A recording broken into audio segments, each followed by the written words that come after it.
And we're back. Round 3. We're going to, I think we're going to take a look at current standings, the current 2-0s in the room. Yeah, cool. Players. So, look, that's a bunch of FedEx. Wow, look at that. That is a bunch of FedEx.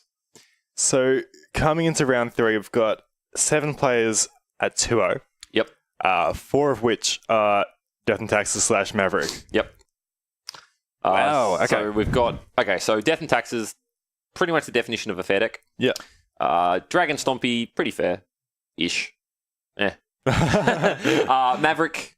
It keeps other decks in check. I wouldn't exactly call it fair. I mean, when you compare it to the deck above it, the Sneak and Show, it's a fair deck. So Maverick, Grixis Delver, and Sneak and Show. So basically, I mean, look, obviously there's still another 3 rounds. So, players that are currently on 3 more Swiss rounds. So there will be some 1-1s that make it, some X1s that make it. So, I mean, this isn't, these players aren't all guaranteed anything. This is just the current standings in the room. So Sneak and Show should be kept somewhat in check by the Death and Taxes. Yeah. We'll see. Sneak and Show can just be super explosive and just get the job done. It can. But Death and Taxes does have a good... Death and Taxes has quite a few main board answers. Yeah. Dragon Stompy can just be Dragon Stompy. Yeah. It can just run you over. Grixis Delver, just a solid deck. It's always going to be a player. It's the most popular deck in the format. And it puts up good results. Yeah, and then Young Will there on his Maverick. So on table, so we will be cutting momentarily. We'll be cutting to our table 1 coverage, which will actually be Sneak and Show versus Grixis Delver. Yeah, sure. So Sneak and Show, looking at these players, actually, Jared has been playing Sneak and Show for ages. Yep. Always puts up amazing results with it. Yeah, it does well. So I'm sure he definitely knows the matchups inside and out. Yep. And we're going to see him against Grixis Delver, a matchup I'm sure he's played a million times. Yes. I don't know Mark personally, but I'm sure his experience with the deck as well. Yeah, it's done 2-0. There's definitely some good players in the room. Yeah. A lot of experienced legacy veterans. That's right. And the Delver deck is a deck that rewards, holding cards for the right time. Yeah, in this sort of matchup. Picking your lines. That's right. Sequencing. It can be super aggro. It can, take its time and control a few things while pushing threats through, which is what he's going to try and do against Jared, presuming Jared doesn't have all of the answers himself. Yeah. Jared with Sneak and Show, unless he has an explosive start, which doesn't look like he does. No, nothing. He'll be taking a few turns to make some cantrips. Too amazing. So he's got two preordains. I saw he's got a petal there, which is will help when he decides to do something. But until then, preordains into a land. Yeah, that preordain was land, Scry to the bottom, and another land. Yep. Delver, the blind flip here. The blind flip to a Force of Will, which does not feel good for Jared. Oh, baller. This guy's carrying 4 Delvers. Sorry, rather 8 Delvers. Yeah. I think he likes his Delvers. Yeah, I believed him. I heard him talking on the floor. That deck is actually triple sleeved. Oh, yeah, right. So it's impossible to take the Delver out and flip it over. So that's why there's 4 more Delvers. Do you reckon that Delver's double sleeved? Oh. So Jared plays a fetch. We see a Brainstorm hitting an Emrakul. He has an Emrakul, Force of Will, Preordain. I don't think he has a way to get it in I see play. a show and tell on the end there. Oh, is it a show and tell there? Okay, yeah, maybe he does with the new art. Yeah. Yeah, maybe he does then. I may be wrong. Yep. Mark sitting on the other side of the table. Now, Jared does know that Mark has a Force of Will. Yeah. At the very least, so Jared is going to need to be packing his own permission. Jared looks like he has a Fluster and his own Force. Yep. And an Omniscience in hand. Ooh, okay. Show and yeah, tell. definitely. He has a show and tell. I believe he put his second copy on the top. Right. It is a little bit hard to see there with all the blue cards, but yes, a lot of blue. I think he does have the combo ready. Yep. I mean, look, Jared's not under a huge amount of pressure just yet. Yeah. Obviously, there's a 3/3 flyer coming at you, but that's still quite a few turns. It's not as big as a 15/15 that destroys all your permanents. Annihilator's pretty good. Yeah. Yeah, Annihilator's So it looks like Mark has a Stifle and a Force in hand. And a Fluster. As far as answers. Does he have a No, I think it's a true name. No, it's yeah.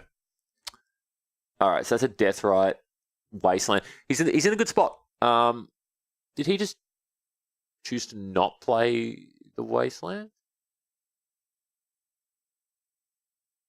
No. This is his turn. Yeah, it's turn 2. This is turn 2. Yeah. Okay. Lotus Petal is in the land. Yeah. Gonna Stifling the fetch. Sure. Okay. Yep. Who needs a Wasteland? Yeah. Not sure if he knows. Do you maybe stifle something, like hold on to it for something else? If something does slip through, you hold on to the stifle trigger, or are you just trying to stay on board ahead? Just keep the land count down. I think it's correct to take out the land here. Okay. Because if you were to stifle something like the Annihilator trigger or something, then you're still behind. Like, yeah, right. It's already happened. Yep. So there's the show and tell. Yep. Off the Lotus Petal, so I guess he's got to land. I think he had the Ironlid in his hand at that point. So Mark's response is going to have to be Force. Yep. And Jared will reply with his own. Yeah. Yep, there it is. That's cute. Here's mine. So show and tell. Here we go. Strubbins noting in the chat that the stifle there stops the shuffle since Jared brainstormed on his last turn. Right. So it's effectively fate sealing the top 2 cards of his deck. Yeah, okay. So it carries more weight than just stopping the land. Yeah. Omniscience, casting Emrakul. Mark got to put a true name in play, but that does not fly. Choose 6 things. That's the game. That is, yes. That's what Sneak and Show does. That is what it does. That's the deck. That is what it does. Yeah, it's hard with the Delver deck. You need to have the answers at the right time. Yep. He'll be a lot better off going into game 2. Yeah. Because it's easy to look at a hand with that deck and go, all right, I've got Delver, I've got some cantrips, and I've got a counterspell. Yep. It's an awesome hand. Yep, for sure. But up against Sneak and Show, you might think that's not enough. Yep, definitely. And you'll be able to sort of mulligan your hand better or bring in some cards that are going to be a better answer to it. Yeah, so let's see if we can catch what he's pulling out there.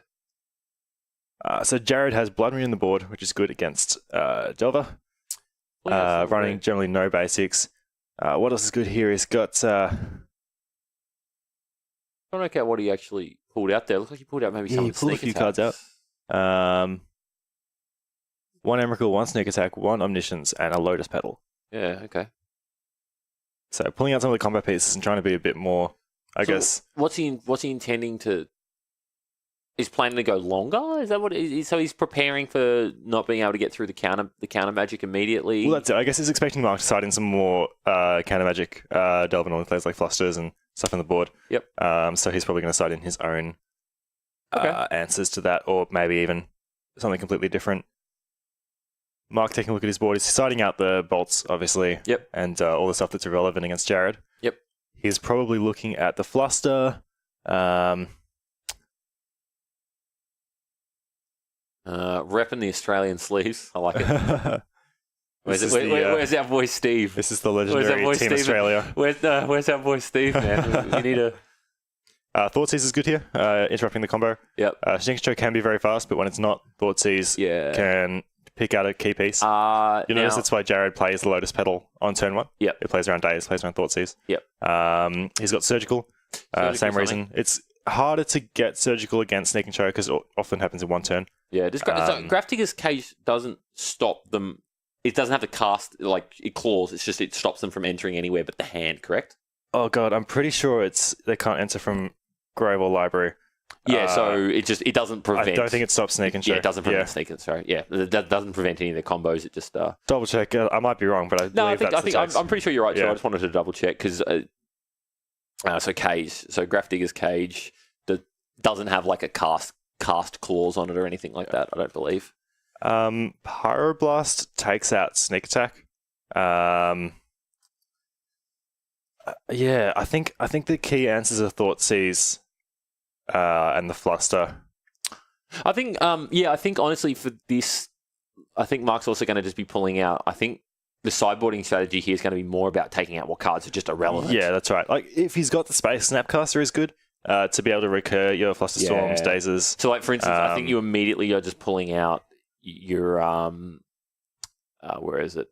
Your bolts in this matchup are blanks. Yeah. Bolt, Fatal Push, Dismember. Yeah, those kind of cards. Go. I think that's the best way to board here would be to literally pull out the cards that are literally worthless in the matchup, and then fill the slots. Yeah, so he's got 6 slots. I reckon it's definitely Thoughtseize. Yep. And a mix of Fluster, Snapcaster, Pyroblast is even fine. It only counts 1 card, but it can destroy, resolve, Sneak and Show. Sneak Attack. Yep. Cutting to the game here, they're both shuffling up, finish their sideboarding. Looks like Mark's struggling with the triple sleeves here with the shuffling. The big deck.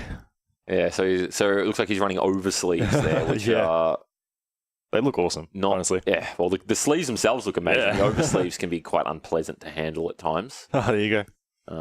Can join us next week for Marcus and Zach's sleeve review. Oh, well. Live on.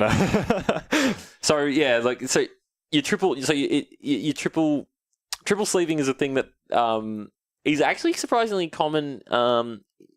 It's not a big thing in Australia because generally speaking, Australian sleeves are whatever. They're like a buy the buy for us. The inner sleeve serves the purpose of giving the inner card, the actual card, more protection. Yeah. That's really the sole purpose of it. Whereas an outer sleeve is purely designed to protect the actual sleeve itself. Yeah. If the sleeve itself carries some value. So comment in Twitch chat there. So Hydroblast combats Blood Moons that are probably brought in. Okay, yep. I like this. Makes sense. So the Blood Moon's probably coming in, which means the Hydroblast is a good way to just remove that. Yeah. Sorry, no, I was talking before about Pyro against a Sneak Attack. I did mean Hydro. Pyro gets blue spells. Yes. Yeah. And yes, Pyro's a little different. Yeah. Not one and the same. Yeah. All right, so that was some cards. That I saw definitely saw 2 land, a Force of Will, a Ponder, a Petal. Looks like he's going to keep it. Mark, Delver, go. Jared is fetching. And probably just firing off a cantrip here to try and sculpt his hand a bit to set up his combo turn. Yep.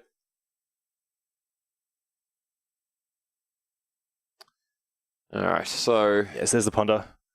Right. We saw a Petal, Force. The rest of his hand he moved very quickly, so we'll get a better look at it in a second. I think there's Grizzlebrand is there. And that last card is a Spell Pierce. Okay, cool. So needs some enable. That's right. Has the creature, needs a way to put it into play. They're just hardcaster, right?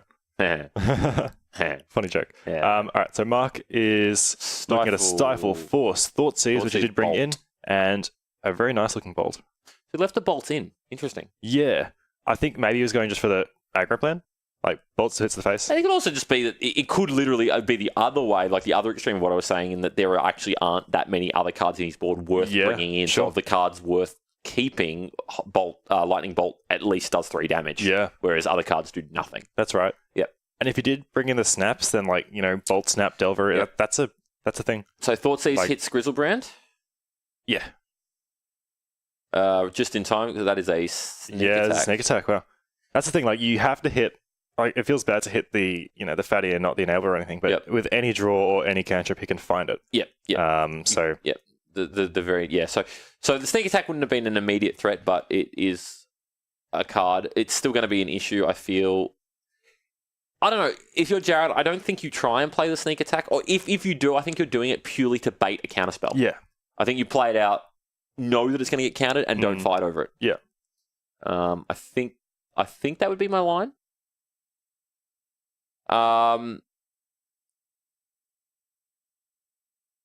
Yeah. So, yeah, the bolt changes the clock, I guess. So, I think as the Grixis play, you probably are playing. You feel like you're sort of racing. Like you're racing against what feels like probably a thing that's going to happen at some point in the game. You just want to delay it for as long as possible. Now, bolts go a long way. Like we've all seen Shahar Shenhar, the Worlds a couple of years ago, saving up 4 bolts and just getting there. Like it's a thing. So Delver's still not flipped. Yeah, so our second land there, Mark saw the Delta. Looks like Jared did bring in the Blood Moons, and it looks like he put it to the bottom. Okay. Not doing enough for him right now. He wants to see a way to win the game first. Double Force of Will, Snare, Sneak Attack. Was that a defense grid? Yes. That is a defense grid. Remind me of what defense grid does again, Mark? So your opponent has to pay 3 mana to play spells during your turn. During your turn. Okay, cool. So here we see Snapcaster targeting Thoughtseize. So effectively mana leaking everything your opponent casts. Yeah, sure. Makes countering things real hard. That's right. So Mark is tearing apart Jared's hand here. Yep. In a different way to the usual pyromancering therapy, works. But this is doing just the same thing. It works. So looking at Jared's hand, he's probably going to take the sneak attack if Jared does not force it. Yep. I think you just let it happen, right? You let it. Yeah. Because you still don't have an answer. You still don't have a kill in hand. Like, you're not really protecting anything particular. Your chance of drawing into something is still just as high. But does he still have Pierce? Oh, no, he still has a Pierce in hand. Of course, no, he can just Pierce. Spell Pierce is a thing. Yep, so this will be a Spell Pierce. Protect the information. Yep, cool. Yep, loses a card, but Pierce wasn't going to do much more than that in any way. So now I feel that Jared probably tries this turn, hopes to get a land, and plays... I think if you're Jared, you're trying to play the defense grid here. Yeah, sure. Which, if it gets countered, you're okay with. Yeah. I don't think... If he's countering it, he's using force. Yeah, so I do find that. I don't think you go to battle here. And if he forces it, he's forcing it with a stifle. Ooh, yeah. So Mark choosing to let that resolve. Now, that's rough. Because this obviously does affect Force of Will. So Force of Will now costs... The free version of Force of Will now costs 3 mana in addition to exiling a card. I'm assuming Mark does know that. I think if you're a legacy player, you should know that. Yeah. See, Rice Linham is chatting again in the chat, mentioning that Grixis is slower than Rug Delver. So it does need the bolts sort of to keep the clock on there. Yep. Yeah, definitely agree, man. That's definitely what Mark's going for, just to get the kill before Jared can. Yeah. Which seems to be what's happening. So he's just going to bolt here, go upstairs. Yep. Delver still hasn't flipped. Classic bolt go. Yeah, so and, that's a Blood Moon. Okay, so that's not going to help Jared here. So Jared's looking to just draw a fatty. He wants to draw a creature that he can immediately sneak and show into play. Yeah.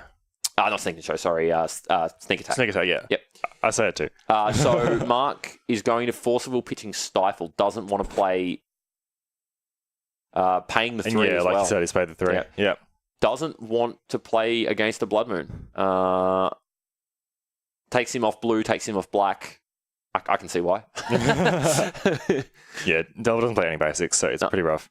But he is now completely at the mercy of Jared's top deck. If Jared draws... so there's a flip. No flip.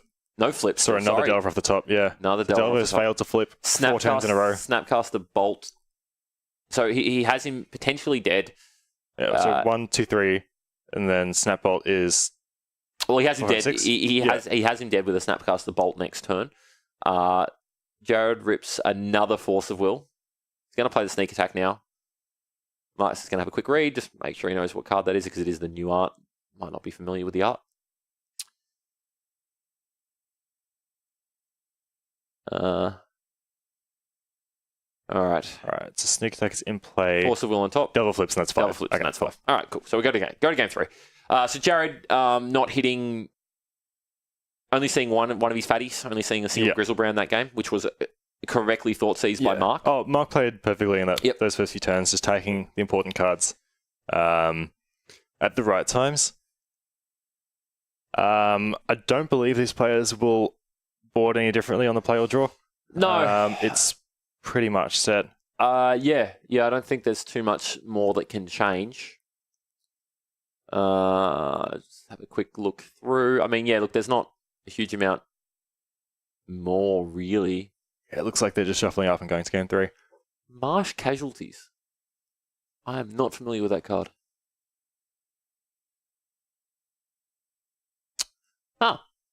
So it is a -1, -1 to your opponent's team, or -2 with landfall. Interesting. There you go.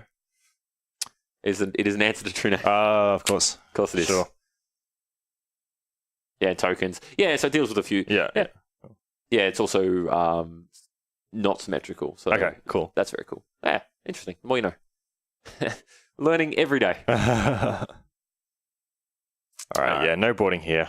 Jared's hand is looking at a defense grid, Blood Moon, Ancient Tomb, Emrakul, and no way to turn them on. I think that's still a keep. You've got enough stuff in the deck. Oh yeah, there's tons in there. Mark, on the other hand, it looks like it might be 2 Blood Moons, or one might be a Sneak Attack. Yeah. Sorry, you said Mark is going to 6. Yeah, so Mark's going to ship. Didn't quite see exactly what he had, but it obviously was not to spec. Still ever struggling with those sleeves. It doesn't look pleasant, does it? Is that a Grim Lavamancer in Jared's hand? I think it was. That's interesting. Interesting, is it? Wanting to deal with... Yeah, it's there. You brought it in. You brought in the Grim Lavamancer. So that's to deal with the Delvers. Just creatures, full stop. Yeah. Deals with Delver, deals with basically all of Mark's creatures. Yeah, it buys him a couple of turns. It's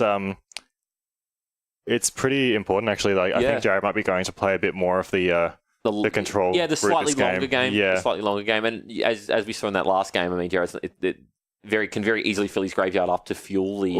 rough 6 for Mark, and it looks like he's keeping it. Chooses to keep... He has no coloured lands. Yeah, I mean, like, the risk is going to 5 and having no castables. Yeah. So I think he's fine. He kept that card on top, so I imagine that will be... that's a strong turn 1 play. Yep. So turn 1 defense grid. Ancient Tomb, defense grid. You're not countering any of my stuff for a while. No. Very strong card. All right. So cool. Death Riot.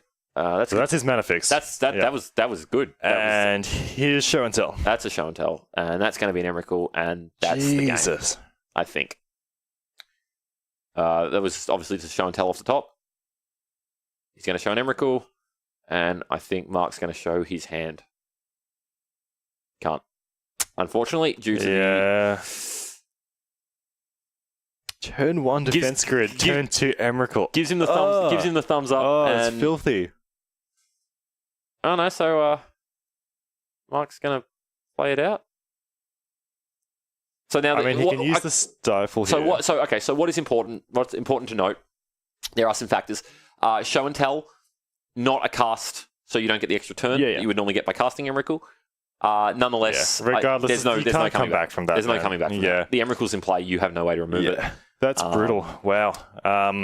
That's a show of what Sneak and Show can do. It's very fast. That's what it does. Efficient. You put the cards in your deck because they do what they do. Yeah. And he kept the hand, he drew the card, and he won the game. And simple as that. That's it. Showing the power of defense grid, because that would have been dazed. That was huge in that game, especially turn 1. Really, really awesome play. Yeah, that was cool. Game 2 was a cool game to watch. That was sweet. So Show and Tell going on to 3-0. Yes. Now we will jump back onto our game feature match 2. Currently in game number 2, we have Dragon Stompy versus Maverick, young Will. Yeah, so we got Martin is 1 up on Will with his Dragon Stompy, with some very cool David Bowie Goblin tokens down there. And Will has just cracked a fetch and is staring down a Chalice of the Void on 1 and a Goblin Rabble Master. Yeah. Actually, so just being pointed out in Twitch chat, there is possible that the Grixis player there could have maybe top decked an Edict. Edict, sure. Which would have been gravy. Yeah. Nonetheless, did not. Okay, so there's an Abrupt Decay coming down on the Rabble Master. That seems correct. Still, there are 2 1/1 goblins in play. So, Martin making permanent use of the of the Spirit Guide there, and that's a Chandra Torch. Chandra Torch, cool. Really awesome Planeswalker that's been making waves in Standard. It's in like 50% of Standard decks right now. That's pretty good. And it's cool to see it in Legacy too. It's a perfect fit for this big red Dragon Stompy, whatever you want to call it. That kind of deck. It's pretty good. It's 4 cost. It's mini Jace. Just plussing it and then passing the turn over to Will. Yeah, look, Will looking like he's a bit short on a few things here. Maybe missing a couple land drops. Grimflayer coming down. Looks like Grimflayer is sitting on instant land creature, 1 type away from Delirium. Delirium here will help him a bit. Yeah. Chandra's plussing, drawing Martin another card, or doing 2. In this case, doing 2. Yep. And it'll be interesting to see what Martin has in his hand. This Blood Moon. Oh, that's rough. All right. Yeah, that's really tough. All right. Yeah. And there's Will. Giving a handshake to Martin. There's not much you can do. I don't believe Will plays basics. It's a 3-color deck that's quite hungry. You want the start. You want the start. Clearly didn't get it. Yeah. Unfortunate. But nonetheless, so Martin Keevers with Dragon Stompy goes on to be 3-0. Yep. Yeah, so that was a fairly quick round 3. Yeah. Congrats to the 3-0s in that round. We've got Martin on Big Red. Big Red. And we have it was Mark on Grixis. No, it was the Jared. Oh, sorry, Jared on Jared on Sneak and Show. Yep. Moving into round 4 after a short break. Yeah, they'll be moving in they'll be the 3-0. There will be a few other 3-0s. I think we went into that round with, was it 6? 7. 7. Yep. So there will be what? 4. 3 maybe. 3 possibly 4. Yeah. Depending on the pair up, pair down. So the quickly jump on. So the prize, obviously, for today's event is an unlimited bio. Yep. A bunch of store credit and some Modern Masters packs. Yeah. So cool to note that Eternal Masters, rather. The Bayou was posted up as a prize before the big price jump recently. Yep. And we've kept the same prize pool, so there's an unlimited Bayou for first, which is a really, really sweet prize. Second place is getting $80 store credit anyway. Yep. Which is a huge prize as well. And then, the top 8 are going to be rounded out with 2 or 1 Eternal Masters packs. Yep. Always a good prize support here. There are so many legacy players playing that it just makes it easier to give it back to the community. Yeah, we like to pay it out, which is good. That's right. All right. Well, either way, so we're going to have a reasonably, depending on how the rest of this round goes, we've still got about 25-ish minutes left in the round. So both our feature matches finish quite quickly. So we'll have a bit of a break. I might get some food. And we'll be back with round 4.